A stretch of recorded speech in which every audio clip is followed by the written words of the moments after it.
আসসালামু আলাইকুম। শতকরা বেসিক ক্লাসে আপনাদের সবাইকে স্বাগতম।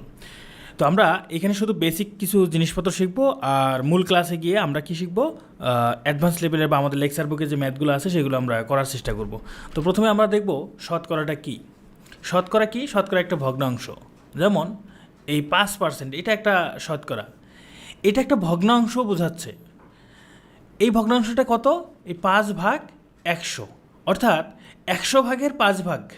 100 ভাগের 5 ভাগ এটাকে আমরা লিখি 5%।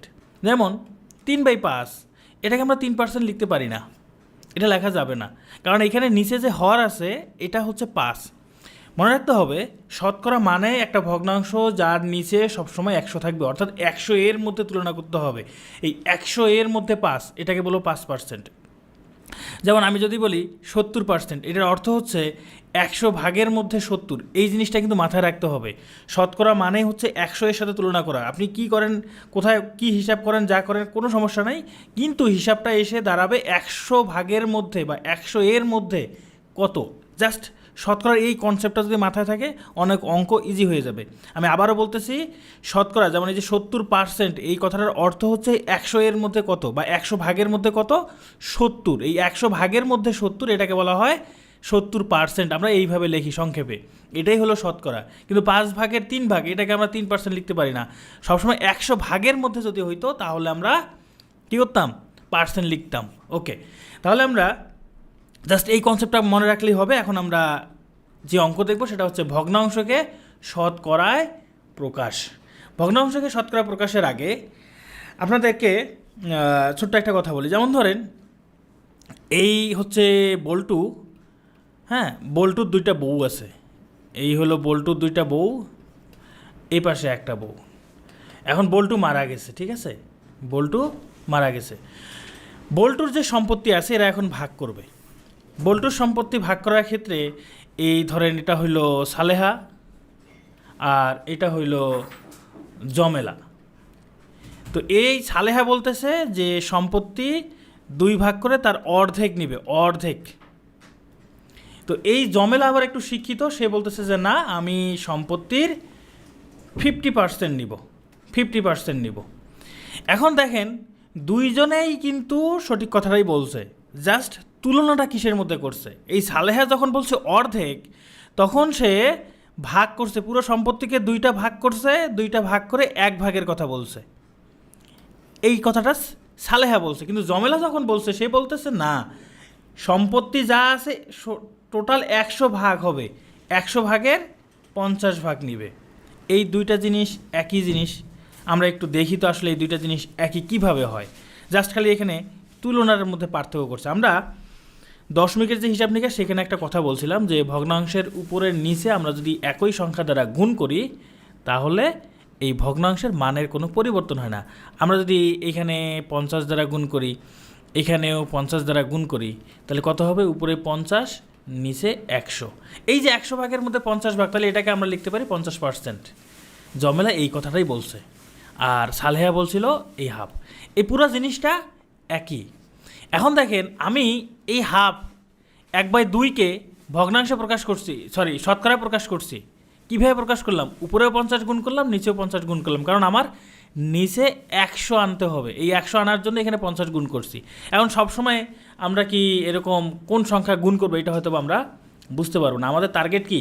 এখানে পার্সেন্ট নিয়ে আসা। দেখেন আমি যদি 1/2 সাথে উপরেও 100, নিচেও 100 গুণ করি, এই নিচের 100কে আমি হাত দেবো না, কারণ আমার নিচে 100 দরকার আছে। এই নিচের 100কে কিচ্ছু করবো না, যেমন আছে তেমনই থাক। এই নিচে 2টা রাখা যাবে না, তাহলে 2 দ্বারা 100কে ভাগ করে দেই, 50, তাহলে হলো 50%। আরও সহজভাবে বলি, দেখেন তো এই 50%কে আমরা কি লিখি? 100 ভাগের 50 ভাগ, তাই না? তাহলে আমরা এই 100/100 এটাকে কি 100% লিখতে পারি না? কারণ এই যে নিচে 100 আছে। এত কিছু না করে আমরা যদি 1/2 সাথে 100% গুণ করে দেই তাহলেই শতকরা হয়ে যাবে। এই 100% মানে নিচেও একটা 100 আছে, 2 দ্বারা 100কে ভাগ করলে হবে 50, তাহলে এখানে হচ্ছে 50%। তাহলে আমরা এখান থেকে কি শিখলাম? কোনো ভগ্নাংশ, সেটা দশমিক হতে পারে, সাধারণ ভগ্নাংশ হতে পারে, কোনো ভগ্নাংশের সাথে 100% গুণ করে দিলেই সেটা শতকরা প্রকাশ হয়ে যাবে। তাহলে আমরা এরকম একটা অঙ্ক দেখি। যেমন ধরেন আমরা প্রথমে একটা সংখ্যা লিখছিলাম 3/5, এটাকে আমরা 3% লিখতে পারি না, তাহলে এটাকে আমরা যদি শতকরা প্রকাশ করি তাহলে এর সাথে 100% গুণ করে দেবো। এই 100% কথাটার অর্থ কী আমরা পরবর্তীতে জানবো। খেয়াল করেন, এই 5 দ্বারা 100কে ভাগ করলে হচ্ছে 20, 20 আর 3 গুণ করলে 60, তাহলে 60%। এই 3/5কে শতকরা প্রকাশ করলে 60%। তাহলে আমরা এখান থেকে শিখলাম কি, ভগ্নাংশকে শতকরা প্রকাশ করতে হলে সবসময় 100 দ্বারা গুণ করব, সবসময় 100 দ্বারা গুণ করব, মানে 100% থাকবে। 100% মানে হচ্ছে 1। ওকে, এখন আমরা শতকরা থেকে ভগ্নাংশে প্রকাশ করব। খেয়াল করেন তো, এই যে 3/5 এটাকে শতকরা প্রকাশের জন্য কি করছি আমরা, 100 দ্বারা গুণ করছি না? 100 দ্বারা গুণ করার ফলে এই জিনিসটা আসছে। তাহলে এই 60% থেকে যদি 3/5 যেতে চাই, এই যেই 100 গুণ করছি তাহলে সেই 100 ভাগ করতে হবে, একদম সেম জিনিস। তাহলে আমরা 60% এটাকে যদি ভগ্নাংশে প্রকাশ করতে চাই তাহলে 60/100। আর এমনিতেও আমরা জানি পার্সেন্ট মানে নিচে একটা 100 আছে। আমরা যদি এখানে হিসাব করি, 20 দ্বারা যদি ভাগ করি, উপরে হবে 3, নিচে হবে 5। তাহলে শতকরা থেকে ভগ্নাংশে যদি প্রকাশ করি তখন করতে হবে ভাগ, আর ভগ্নাংশ থেকে যদি শতকরায় প্রকাশ করি তখন 100 দ্বারা কী করতে হবে, গুণ করতে হবে। এই জিনিসটা আমাদের মাথায় রাখতে হবে। এবার দেখেন, 125 টাকার 8%, মানে বলছে 125 টাকা এর 8% কত হবে। এই 8% কথাটার অর্থ কি? 8% কথাটার অর্থ হইল 100 ভাগের 8 ভাগ। তার মানে আপনাকে বলতেছে এই 125 টাকাকে 100টা ভাগ করে তার থেকে 8 ভাগ নিলে কত হবে সেটাই চাইছে। আমি আবার বলতেছি, এখানে বলতেছে 125 টাকাকে 100 ভাগ করে তার 8 ভাগ নিলে কত হবে সেই ফলাফলটা চাইছে। তাহলে আমরা এই 125, এই আমরা জানি এর মানে হচ্ছে গুণ, তাহলে এর পরিবর্তে গুণ দেই। এই 8% মানে হচ্ছে 8/100, তাই না? এখন যদি আমরা এখানে হিসাব করি, এখানে 25 দ্বারা ভাগ করলে হবে 5×25 125, আর এখানে 25 দ্বারা ভাগ করলে 4×25 100, 4 দ্বারা 8কে যদি ভাগ করি তাহলে হবে 2, 5 আর 2 গুণ করলে 10। তার মানে 125-এর 8% সমান 10। তাহলে যে কোনো কিছুর এরকম পার্সেন্ট বের করতে বললে আশা করি আমরা পারবো। আমরা একটু আরেকটা অঙ্ক দেখি। যেমন ধরেন, এই 5000 এর 12%, মানে বলছে এই 5000কে 100 ভাগ করে তার 12 ভাগ নিতে বলছে। এই 12% কথাটার অর্থ হচ্ছে 100 ভাগের 12 ভাগ। সেটা কার? এই 5000-এর। তো আমরা এত কিছু না করে কি করব, এই 5000 গুণ 12% মানে হচ্ছে 12/100। এখন আমরা হিসাব করবো, এখানকার 2 শূন্য, এখানকার 2 শূন্য যদি কাটা যায়, 50 আর 12 গুণ করলে কত হবে? 5×12 60, আর একটা শূন্য, 600। তাহলে 5000-এর 12% সমান 600। তাহলে যে কোনো সংখ্যার পার্সেন্টেজ বলে যে 80-এর 30% সমান কত, বা 0.23-এর 1%, আমরা যদি দেখি 0.023 এর 1%, তার মানে 0.023-এর 100 ভাগের 1 ভাগ নিতে বলছে। তাহলে আমরা কী করবো, 0.023 এর মানে হলো গুণ, এই 1% মানে হলো 1/100। খেয়াল করে দেখেন, এইখানে কোনো হিসাব করা যাচ্ছে না, মানে কাটাকাটি করা যাচ্ছে না। তবে আমি কিন্তু দশমিক সংখ্যার যে বেসিক ক্লাস সেখানে কিন্তু আমি বলছি, এখানে মূলত 100 দ্বারা ভাগ বোঝাচ্ছে। এরকম 100, 10, 1000, 10,000 এইরকম সংখ্যা দ্বারা ভাগ করলে দশমিকটা দেখেন, 1-এর পর 2টা শূন্য আছে, 2 ঘর বামে যাবে। তো এখানে একটা ঘর, তাহলে আমাদের এখানে 2টা ঘর বানানোর জন্য আরেকটা শূন্য দিব, তাহলে দশমিকটা এইখানে চলে আসবে। অর্থাৎ আমাদের অ্যান্সারটা হবে কত, 0.3টা শূন্য, তারপরে 2, 3। তো আশা করি এই ধরনের অঙ্কগুলো আপনারা পারবেন। এখন আমরা একটা জিনিস শিখবো, সেটা হচ্ছে 100% কথাটার অর্থ কী। 100% আমরা একটু দেখি তো, 100%কে ভগ্নাংশে প্রকাশ করি কত হয়, 100/100 সমান কত, 1। এখন ধরেন এই 125 এর 100%, এটার অর্থ কী, মানে 125 এর মানে গুণ, আমরা দেখলাম 100%-এর মান হচ্ছে 1, 25 গুণ 1, মানে 125-এর সাথে 1 গুণ করলে কত হবে, 125। তার মানে কোনো কিছুর 100% কথাটার অর্থ হলো ওইটা নিজেই, কোনো কিছুর 100% কথাটার অর্থ হলো ওইটা নিজেই। যেমন ধরেন আমি যদি বলি যে বল্টুর 100%, তার মানে বল্টু নিজেই। তাহলে কোনো কিছুর 100% মানে ওই জিনিসটা নিজেই। এই জিনিসটা একটু মাথায় রাখবেন, কারণ আমাদের পরবর্তীতে অঙ্ক করতে এটা লাগবে। দেখেন এখানে কি বলছে, এক ব্যক্তির বেতন হচ্ছে 5,000 টাকা, 10% বৃদ্ধির পর বেতন কত হবে। দেখেন 5,000 টাকার উপর কি করছে, 10% বাড়ছে, তাহলে 10% বাড়ার পর বেতন কত হবে। দেখেন আমি এখানে একদম বেসিকটা যেটা, এই 5,000 এর 10% কত হয় সেটাকে বের করি। তাহলে 5,000 এর 10% সমান কত হয়, এখানে 5,000 এর মানে হলো গুণ, এখানে 10/100, এখানে হিসাব করলে এই 0 কাটা, এখানকার এই 0 কাটা, তার মানে 500 টাকা, তাই না। তাহলে তার বেতন বাড়লো 500 টাকা, আগে ছিল 5,000 টাকা, এখন তাহলে তার বেতন কত, 500 আর 5,000 মিলে 5,500 টাকা, এটা হলো তার বর্তমান বেতন। আমি কি করলাম, প্রথমে এই বেতনের 10% বের করলাম, বের করে তারপরে মূল বেতনের সাথে যোগ করলাম। এবার এইভাবে অঙ্কটা না করে আমরা এইভাবেও করতে পারি। দেখেন এই 5,000 এর বৃদ্ধি পাইছে কত, 10%, 100 এর সাথে যোগ করে দেবো 110%। 5,000 এর 110% সমান কত হয়, 5,000 এর মানে গুণ এই 110% মানে উপরে 110 নিচে 100, আমরা যদি 0,0,0,0 কেটে দেই তাহলে হিসাব করে দেখেন ওই 5,500ই হয়।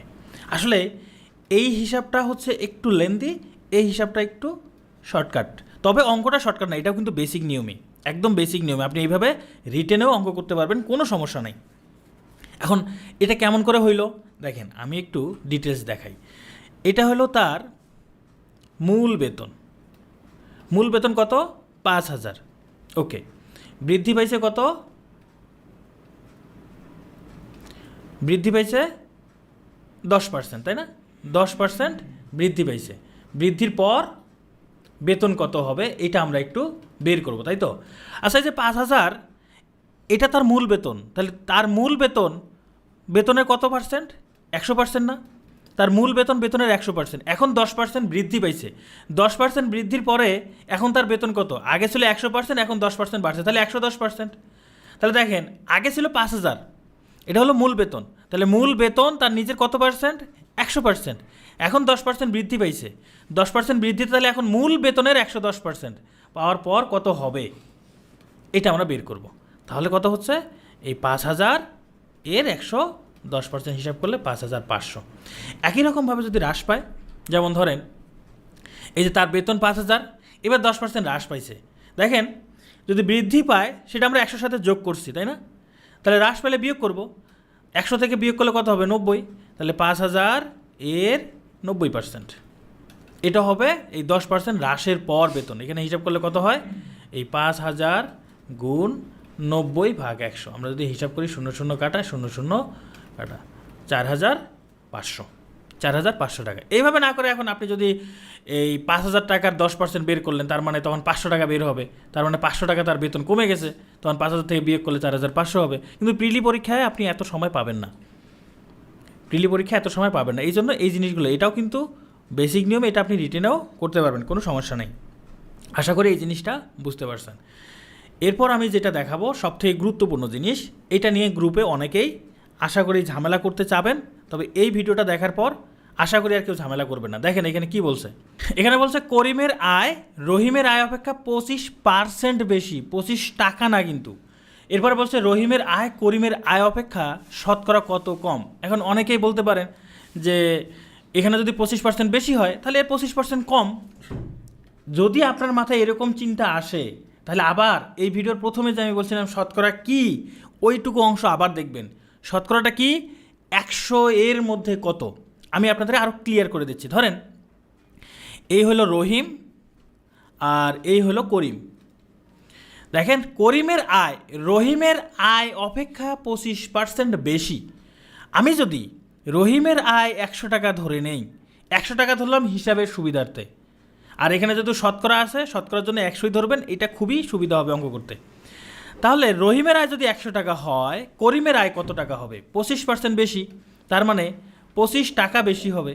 তাহলে 25 টাকা বেশি হলে করিমের আয় হবে কত, 125 টাকা। দেখেন আমি যদি বলি যে রহিমের আয় করিমের আয় অপেক্ষা 25 টাকা কম, এখানে 25 টাকা কম বেশি, এখানে কিন্তু বলা যাচ্ছে, এখানে টাকার হিসাব আছে, কিন্তু যখন পার্সেন্ট কথাটা আসবে তখন কিন্তু আর টাকার হিসাবটা থাকবে না, তখন হিসাবটা 100 এর মধ্যে তুলনা করতে হবে। প্রথম অংশ বলছে রহিমের আয় 100 টাকা হলে করিমের আয় 125 টাকা। এবার প্রশ্নটা কি চাইছে, বলছে রহিমের আয় করিমের আয় অপেক্ষা শতকরা কত কম। এইটুকু একটু যদি বোঝার চেষ্টা করেন, দেখেন এখানে কি বলছে। এখানে বলছে করিমের আয় যদি 100 টাকা হয় তাহলে রহিমের আয় কত টাকা কম হবে।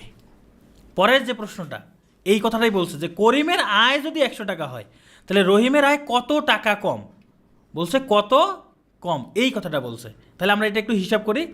দেখেন আমরা এখানে বলছি কত, করিমের আয় 125 টাকা হলে রহিমের আয় তখন কত হয়, 100 টাকা হয়। তাহলে আমরা যদি হিসাব করি যে 125 টাকা হলে রহিমের আয় 100 টাকা, করিমের যদি 1 টাকা হয় তাহলে রহিমের আয় 100 ভাগ 125।